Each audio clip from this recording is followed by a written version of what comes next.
Hop, ha, inni gowy bolgan, äşkär bolan paýdalary da ýetişýär. Şuňmy? Başga ýedi näme? Wudurarul feraidi. Feraid mi? Wudurarul feraidi.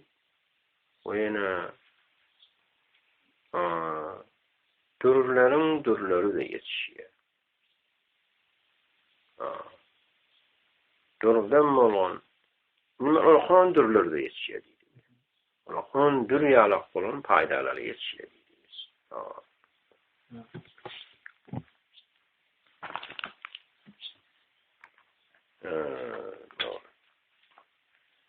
O wagtda nimede? Yani Kur'an'ın şevahit bada ol edafatul müşebbebi ilel müşebbeb oluyor. Tamam. Yani Kur'an yalak bolan yani paydalar deydi. Kur'an diyen atın malının ağı da şun yalak bolan paydalar deydi. Bu paydalar iki Kur'an mesela neme yalak atın malının ağı yalak eşkârlik deydi. Tutma.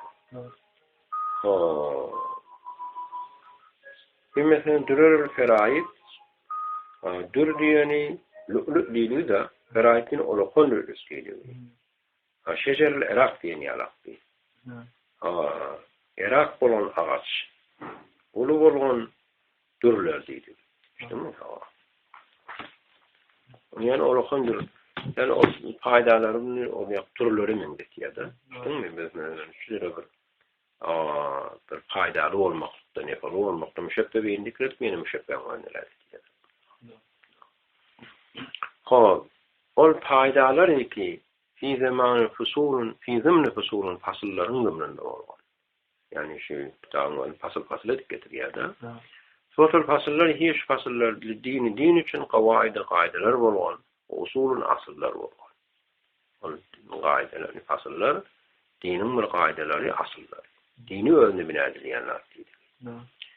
Ve esnai nususun ve nasların zımnında olan paydalar. İşte bu nasların zımnında nas yemmer mesela eşkar olan ibaretler deydi.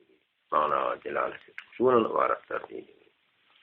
O naslar iki naslar yakin için cevherler olan hususun ve qaşlar olan. O yakinin aynı bir cevheri ala مثلا قاشي على جواهر المراد قبل جواهر المراد